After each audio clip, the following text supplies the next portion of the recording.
और अपने नारों में, अपने डीपी वगैरह में, अपने कहानियों में, अपने शायरियों में उनको याद करते हैं। उन्हीं में से क्योंकि बहुत सारे लोग कभी कभी हमसे सवाल करते हैं कि गांधी और भगत सिंह में, हमें लगे दोनों देश के लिए बेहतर है, लेकिन चूंकि अभी हम भगत सिंह की उम्र में हैं तो हम गांधी को समझने के लिए हमें उनकी उम्र में जाना होगा।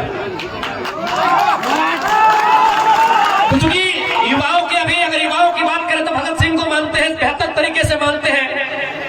चूंकि आज आजादी का जश्न मनाया जा रहा है, स्वाभाविक बात है, अच्छी बात है, लेकिन आज भी ये आजादी कहीं ना कहीं विचारणीय है कि जिस आजादी की कल्पना हमारे देश के, हमारे राष्ट्र के क्रांति पुरुष करते थे, क्या वो आजादी हमने पाई है? तो भगत सिंह ने कथन कहा था कि आजादी तो हम अंग्रेजों से छीन लेंगे, उठा के, पटक के, मार के, भगा के आजादी हम अंग्रेजों से छीन लेंगे, पर क्या ये आजादी गांव, गरीब, किसान, खेत खलिहान, मजदूर तक जाएगी या फिर गोरों से आजादी मिल जाएगी और भारत के पूरे लोगों के पास आजादी रह जाएगी, यानी चंद मुट्ठी भर अमीर लोगों के पास। आज 77 साल के बाद भी शहीद आजम भगत सिंह की वो कहानी, उनकी वो कथन चरितार्थ हो रही है। आज भी भारत को संपूर्ण आजादी नहीं मिली है जिसके लिए लोगों ने हंसते हुए प्राणों का बलिदान दिया था। आज भी आप देख सकते हैं हमारे लोग, अच्छी शैक्षणिक व्यवस्था नहीं, स्वास्थ्य की व्यवस्था नहीं, रोजगार की व्यवस्था नहीं।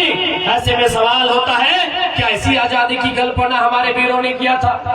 आज हम सिंदरी क्षेत्र में हैं, अगर आजादी की बात करते हैं तो आजादी का मतलब होता है हमारे खेत खलिहान भी आजाद होने चाहिए। आज यहाँ टेस्ला प्रोजेक्ट है, कहीं FCI है, कहीं ACC है, कहीं हॉल है। हमें कितनी आजादी मिली है, कोई बताएगा हमें कितनी आजादी मिली है? इसलिए भगत सिंह कहते थे कि आजाद भारत तब माना जाएगा, आजाद भारत तब गिना जाएगा जब एक काम करने वाला मजदूर और खेतों में हल चलाने वाला किसान वह आजादी का अनुभव करेगा, तब भारत आजाद माना जाएगा। आज राष्ट्रवाद के नाम पर केंद्र में जो सरकार बैठी है, लोगों को हमेशा दिग्भ्रमित करती है। बाकायदा में उसी सरकार, उन्हीं के दल के श्रद्धेय भारत देश के पूर्व प्रधानमंत्री माननीय अटल बिहारी वाजपेयी के कथन था कि कलकत्ता के फुटपाथों में जो नंगे बदन आंधियां सहते हैं, उनसे जाकर पूछो 15 अगस्त के बारे में क्या कहते हैं।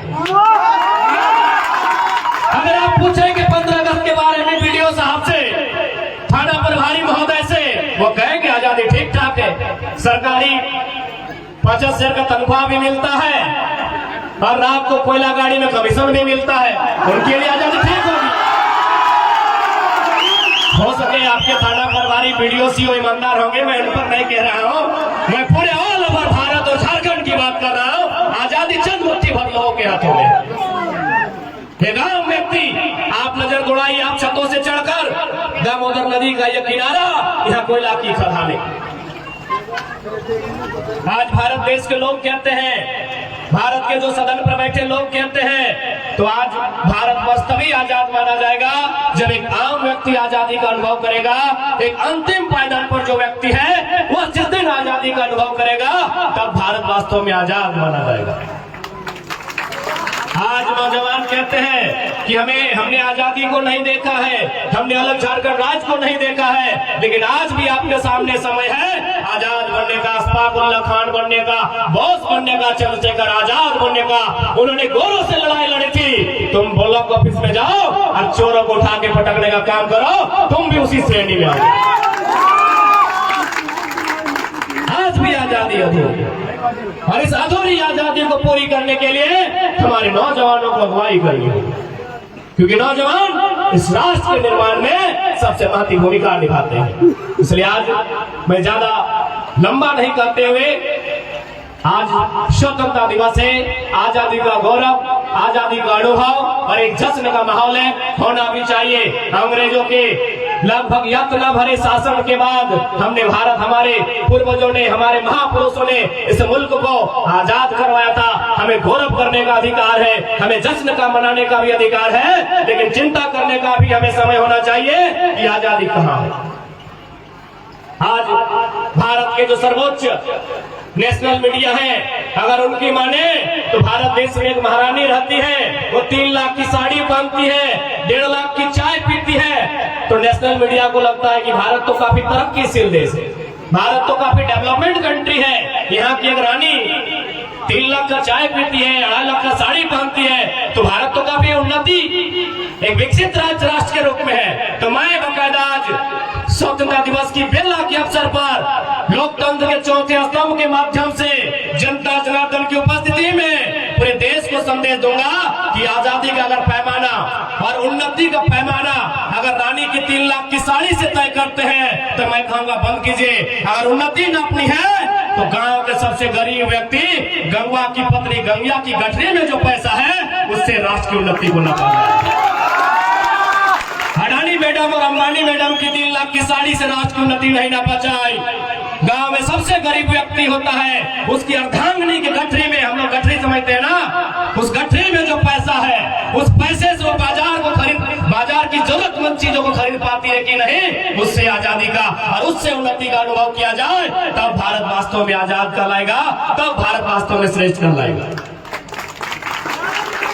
इसलिए आज इस युवा पीढ़ी का कर्तव्य बनता है, आज आप नौजवान हैं, आप जिस उम्मीद के साथ जिस जुनून के साथ आपने फुटबॉल में प्रदर्शन किया है, इसी उम्मीद के साथ इसी जुनून के साथ जीवन का जो भी मोड़ आएगा वहां आपको प्रदर्शन करना है और अपने राष्ट्र के निर्माण के लिए, अपने राज्य की भलाई के लिए और अपने बेहतरी के लिए आपको संकल्प होकर आगे बढ़ना होगा। चूंकि बात फुटबॉल के मैदान की है, आज बहुत सारे लोग हो सके खेल को लेकर नकारात्मक टिप्पणियां करते होंगे, तो उन लोगों से कहिएगा कि आप भारत के महान संत विवेकानंद से महान नहीं है। भारत के महान संत हुआ करते थे स्वामी विवेकानंद। उन्होंने एक लाइन कहा था, क्योंकि जब विवेकानंद का टाइम था तो भारत देश अंग्रेजों का गुलाम था, तो उन्होंने एक लाइन कहा था विवेकानंद ने कि भारत के युवाओं तुम्हें फुटबॉल खेलना चाहिए।